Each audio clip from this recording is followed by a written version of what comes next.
Hi viewers, welcome to our channel. So ఇవాళ పవన్ కళ్యాణ్ గారు ఒక ప్రెస్ మీట్ పెట్టి మాట్లాడడం చూస్తున్నాం. చంద్రబాబు నాయుడు గారు పొత్తు ధర్మాన్ని ఉల్లంఘించారు అని చెప్పేసి, అంటే తమకు తెలియకుండా 2 స్థానాలని అనౌన్స్ చేసేసారు. ఇప్పుడు వారికి తెలియకుండా మేము కూడా 2 స్థానాలని అనౌన్స్ చేస్తున్నామని చెప్పేసి 2 స్థానాలు పోటీ చేయబోయే స్థానాలను అయితే అనౌన్స్ చేశారు. అంటే ఏం జరుగుతుంది టీడీపీ జనసేన పొత్తులో? అసలు వీళ్ళిద్దరి మధ్య ఏమన్నా భేదాలు వచ్చాయా? మరి పొత్తు ఉంటుందా, విడిపోతుందా అన్న సందేహాలు అయితే మొదలవడం స్టార్ట్ అయ్యాయి. సో ఈ అంశం మీద డిస్కస్ చేయడానికి ప్రజెంట్ మనతో పాటు బీఆర్ఎస్ సీనియర్ నాయకులు త్రిపురనేని చిట్టిబాబు గారు ఉన్నారు. వారితో ఒకసారి డిస్కస్ చేద్దాం. సార్ నమస్కారం. సార్ టీడీపీ అండ్ జనసేన ఈ పొత్తులో ఏం జరగబోతుంది? అంటే మన పవన్ కళ్యాణ్ గారు వాళ్ళు చెప్పడం చూస్తున్నాం, మరి చంద్రబాబు నాయుడు గారు పొత్తు ధర్మాన్ని ఉల్లంఘించారు అని చెప్పేసి మాట్లాడడం కూడా చూస్తున్నాం. మరి ఈ పొత్తు ఉంటుందా, మరి కంటిన్యూ అవుతుందా, ఉండదు? ఇది వీళ్ళు ఇది అనైతికమైన పొత్తు. ఎందుకంటే చంద్రబాబుని నోటికొచ్చినట్టు తిట్టిన పవన్ కళ్యాణ్, తెలుగుదేశాన్ని అంతు చూడండి నిద్రపోనని చెప్పిన పవన్ కళ్యాణ్, అన్ని మాట్లాడిన పవన్ కళ్యాణ్ ఇవాళ చంద్రబాబుతోటి కలవటం అనేది అసలు వినటానికే జిగుత్సాకరంగా ఉంది. కాకపోతే ఆయన ఒంటరిగా పోటీ చేసి గెలిచి దాఖలాలు లేవు కనుక ఎవరో ఒకళ్ళు కావాలి, ఎవరో ఒకళ్ళు పెట్టుకుని ఎవరో మీద నా వల్లే అని చెప్పుకునే అలవాటు కనుక ఆయనకి కావాలి. ఈయనకేమో నిలకడలేని నాయకత్వం, నిలకడలేని నిర్ణయాలు, ఎప్పుడేం మాట్లాడతాడో ఎప్పుడు ఎందుకు మాట్లాడతాడో ఏం తెలియదు, అలాంటి నాయకత్వం. ఇది ఎట్లా అసలు ఈ పొత్తు ఏం పొత్తు? ఇది పొత్తు కాదు, ఇది అది జరుగుద్ది అని ఎక్స్పెక్టెడే. రేపు ఇంకా ముదిరే అవకాశాలు ఉన్నాయి. చంద్రబాబు నీకు అసలేముంది, తెలుగుదేశం లేకపోతే అసలు ఏముంది రాష్ట్ర రాజకీయాల్లో నీ స్థానం ఏంటి అని రేపు అంటాడు చంద్రబాబు. రేపు లోకేష్ ఇంకా ఎక్కువ కూడా మాట్లాడతాడు. సో ఇది అసలు సీట్లు అనౌన్స్మెంట్ దగ్గరే 2 సీట్లు అనౌన్స్ చేశాడంటే, అంటే పవన్ కళ్యాణ్ ఎట్లా అంటే తను చాలా సూపర్గా సుపీరియర్ కింద ఫీల్ అయిపోతాడు. బీజేపీతో ఉన్నప్పుడు కూడా అదే కదా, తన ఆఫ్టర్ ఒక పార్టీ పెట్టావు, ఇంకా నువ్వు మనుగడ సాధించలేదు, ఒక సీటుకి వెళ్ళలేదు, నీ లిమిటేషన్లో నువ్వు మాట్లాడాలి. అసలు నువ్వు శిష్టాది గురువులాగా నువ్వు సర్వం అసలు నీ వెనకాల అందరూ ఉండాలన్నట్టు టూ మచ్ తను గొప్పగా ఊహించుకుని తను పక్కన భజన పనులతోటి ఊహించేసుకుని నేను చెప్పింది అన్నట్టు మాట్లాడతాడు అతను. అది ఎందుకు పక్కన ఎవరున్నారు, ఆ గైడెన్స్ ఎవరు ఇస్తున్నారు, అసలు what is he in politics, Andhra పాలిటిక్స్లో వాట్ ఈజ్ హీ? ఈ జస్ట్ వచ్చాడు, 2 ఎలక్షన్స్ అయినాయి, రెండిట్లో నువ్వేమీ కాలేదు, ఏం ప్రూవ్ చేసుకోలేదు, తెలంగాణలో ప్రూవ్ చేసుకోలేదు, ఆంధ్రాలో ప్రూవ్ చేసుకోలేదు. ఇంకా you have to fight for your existence. నీ యొక్క ఉనికి కోసమే నువ్వు ఇంకా నిలబడాలి. ఈ లోపల నువ్వే సర్వం అన్నట్టు, నువ్వు చెప్పినట్టు ఇతరులు వినాలి, నువ్వు చెప్పినట్టు పార్టీలు వినాలి అనే యాటిట్యూడ్ అతనికి, అది చాలా బ్యాడ్ యాటిట్యూడ్. ఆ యాటిట్యూడ్ వల్లే ఇలాంటి సమస్యలన్నీ వస్తూ ఉంటాయి. నువ్వు ఆర్టిస్ట్ వేరే, ఏ సినిమా ఫీల్డ్లో ఆర్టిస్ట్ వేరే, నువ్వు హీరో కనుక హీరోకి అందరు హీరో గారి మాటకు విలువిస్తారయ్యా, నేను బట్టి వ్యాపారం కనుక. ఇక రాజకీయాలు అట్లా కాదు. రాజకీయాల్లో నాయకత్వాన్ని బట్టి ఉంటుంది, క్యాడర్ని బట్టి ఉంటుంది, కార్యకర్తలను బట్టి ఉంటుంది. కార్యకర్తల్ని అంటాడు, ఎవరైనా సరే మా పొత్తును విమర్శిస్తే మీరు వైసీపీ ఏజెంట్లు, పార్టీ ద్రోహులని కార్యకర్తలు అంటాడు. అట్లా అసలు రాజకీయమే కాదు అతను ఈ మామూలు వస్తాయి, ఈ సలా మామూలు ఇంకా వస్తాయి. రేపు రాబోయే ఎన్నికల టైం వచ్చేటప్పుడు ఇంకా చాలా వస్తాయి. ఇప్పుడు చంద్రబాబు కూడా ఇప్పుడు షర్మిలను లాక్కున్నాడు, షర్మిలను తోస్తున్నాడు వెనకాల. ఇప్పుడు షర్మిలకిను రేపు అలయన్స్ కలుస్తాడు చంద్రబాబు కాంగ్రెస్ తోటి, అందరూ కలిసి. అప్పుడు ఈయనేం మాట్లాడతాడో చూడాలి. పవన్ కళ్యాణ్ కాంగ్రెస్ పంచులోడు తీస్తా అన్న, మరి కాంగ్రెస్ తోటి కూడా అలయన్స్లో ఒప్పుకుంటాడు చూడాలి. ఇవన్నీ ఒక అవసరాలను బట్టి కలుపుకునే రాజకీయాలు, అయితే ప్రజలను బట్టి ప్రజల కోసం అనే రాజకీయాలు కావు వీళ్ళు చేస్తున్నది. అంతే, అది అందరూ కలిసి ఆఖరికి కామెడీ షో చేస్తున్నారు. ఆంధ్ర రాజకీయాలు చూస్తున్నంత దౌర్భాగ్యమైన అసహ్యమైన రాజకీయాలు ఏ రాష్ట్రంలో లేదు.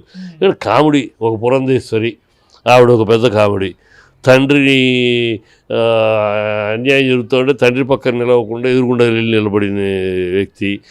తర్వాత తండ్రి ఏ పార్టీని భూస్థాపితం చేయాలని కంకణం కట్టుకుని చేశాడో ఆ పార్టీలోకి వెళ్ళి, ఆయన మరణించగానే ఆ పార్టీలోకి వెళ్ళి మంత్రి హోదా అనుభవించడం, మళ్ళీ బయటికి రావటం, ఆ పదవి పోగానే వాళ్ళ అధికారం పోగానే అక్కడి నుంచి రావడం, బీజేపీలో చేరడం. ఇప్పుడు బీజేపీలో చేరి బీజేపీ ప్రెసిడెంటా? కాదు, పేరుకు బీజేపీ ప్రెసిడెంట్ ముసుగులో చంద్రబాబుకి సెక్రటరీగా పనిచేస్తుంది ఆవిడ. అదొక కామెడీ. షర్మిల, ఆవిడ ఏమిటి వైఎస్ షర్మిల ఎట్లా అసలు పెళ్ళైనాక మొగుడి అనిల్ ఇంటి పేరు కదా రావాలి, వైఎస్ షర్మిల అంటది ఏంటి? తనే అంది నేను ఇక ఆంధ్రాలో పుట్టాను కానీ ఆడది అన్నారు, అంటే ఆంధ్ర కాదు ఆడది తెలంగాణ కోడల్ని అని మొన్నటిదాకా మాట్లాడింది. కాంగ్రెస్ నువ్వు ఇష్టం వచ్చేటి తిట్టింది, చంద్రబాబు తిట్టింది. ఇవాళ మరి ఏ మొహం పెట్టుకుని కాంగ్రెస్లో చేరతానంటది? అదొక కామెడీ, పెద్ద కామెడీ. పవన్ కళ్యాణ్ పెద్ద కామెడీ. తెలంగాణలో ఒక కేఏ పాలు ఉంటే ఆంధ్రలో 3 కేఏ పాలు తయారయ్యారు. అది కామెడీ. ఇలాగే ఉంటాయి.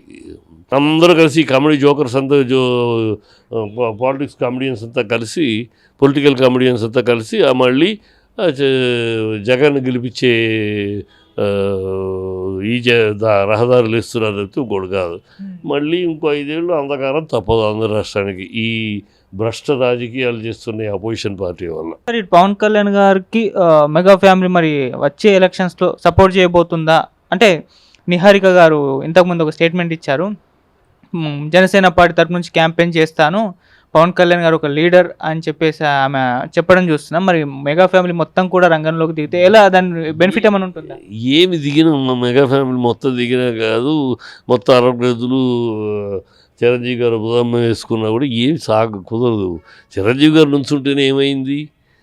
అలా ఉండదు రాజకీయాలు. ఊరినే ఒక ఎన్టీఆర్ ఒక ఎంజీఆర్కి సాగింది కనుక ప్రతి సినిమా ఆర్టిస్ట్కిను వెళ్ళుంచోగానే జనాలు ఏదేమైనా నిరాజనాలు పడతారంటే చూస్తారు. వీళ్ళందరూ వెళ్తే వీళ్ళని కూడా చూడలేదు కదా, చూద్దాం అని చూడటానికి వస్తారు. కానీ రాజకీయంగా ప్రజల విశ్లేషణ వేరుగా ఉంటుంది.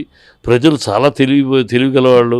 వీళ్ళు అనుకున్నట్టు బ్లైండ్గా ఏదో మన మొహాలు చూసేసి గుద్దేస్తారు అనుకుంటే వీళ్ళ అమాయకత్వం. అదేం జరగదు. ఏమి నిహారిక వస్తే ఓకే, నిహారిక ఓహో నిహారిక అని చూస్తారు అంతే. నిహారిక ఎన్ని ఓట్లు పడతాయని లెక్క. నిహారిక చూస్తారు, పబ్బులో చూసాం, ఇప్పుడు చూద్దామని చూస్తారు అంతే. ఎలా ఉంది చూస్తారు అంతే తప్పితే ఏమి ఓట్లు వేసేద్దాం. నిహారికి కూడా ఓట్లు వేసేస్తే ప్రజలు అంత అమాయకత్వం అంత అజ్ఞానంలో లేరు. అంత ఉన్న వాళ్ళ ఫ్యామిలీ మొత్తం తిరిగినా కూడా Pawan Kalyan is a failure product, అన్న ఇన్ఎఫిషియెంట్ లీడరు, ఇది లేని ఒక నియంత్రణ లేని, ఒక నిలకడ లేని, కన్సిస్టెన్సీ లేని ఒక నాయకుడు అయిపోయింది అతను. సార్ మరి ఇప్పుడు పొత్తు నిలబడదంటారా? మళ్ళీ పవన్ కళ్యాణ్ గారు తొందరలో బీజేపీతో ఒక పొత్తుల విషయంలో డిస్కషన్ చేయబోతున్నారు, తొందర ఢిల్లీ వెళ్ళబోతున్నారు. మరి బీజేపీతో పొత్తు ఏర్పాటు చేసుకుంటారా, టీడీపీతో క్యాన్సిల్ చేస్తారు? నవ్వుతారమ్మా ప్రజలు. కామెడీ నిన్నటిదాకానేమో. ఇప్పుడు బీజేపీకి దగ్గర అవడం కోసమని చంద్రబాబుతో దూరం అవుతాడు. ఈ నవ్వుకుంటారు జనాలు. సున్నా ఇప్పుడు బీజేపీకి ఏముందని అక్కడ సెంట్రల్లో బీజేపీకి ఉంది తప్పితేమో తెలుగు రాష్ట్రాల్లో బీజేపీ శూన్యం. బీజేపీ గుండు సున్నా. సన్నా రాసుకుంటే బూడిదని బీజేపీను వీళ్ళు పోటీ చేస్తే నోటా ఓట్లతో పోటీ పడలేదు అంతే తప్పితే ఇంకోటి కాదు. ఏముందని బీజేపీ జనసేన కలిస్తే ఏముంది? జనసేనకి ఏముందని ఇద్దరు బూడిద రాలుతూ సన్నా పూసుకుంటే బూడిద రాలుతుంది అన్నట్టు వీళ్ళిద్దరు ఏమవుద్ది? ఆంధ్ర రాష్ట్రానికి వీళ్ళు పనికిరాని నాయకత్వం. బీజేపీ సిద్ధాంతాలు దేశానికి పనికొచ్చాయినా రాష్ట్ర నాయకత్వాలు రెండు కూడా అక్కడ ఇక్కడ తెలంగాణ ఆంధ్ర 2 తెలుగు రాష్ట్రాలను భ్రష్టత్వంతో కూడిన నాయకత్వం. వీళ్ళెవరు కూడా ప్రజల నుంచి వచ్చే నాయకులు కాదు, ఎవరో పికప్ చేసి పెడితే నాయకులు. వీళ్ళ ప్రజల నుంచి రాలా. ఈ 2 రాష్ట్రాల్లో ఆ ప్రజల నుంచి వచ్చిన నాయకులు వెళ్ళిపోయారు. వాళ్ళు రిటైర్ అయ్యి వెళ్ళిపోయిన వాళ్ళు, రాజకీయాలు దూరంగా ఉన్నవాళ్ళు, గవర్నర్కి వెళ్ళిపోయిన వాళ్ళు ఎవరు లేరు. వాళ్ళ ఉన్నదంతా పిక్డ్ లీడర్స్. పురంధేశ్వరి బీజేపీ పునాదులతో వచ్చిందా, ప్రజల నుంచి వచ్చిందా? లేదు.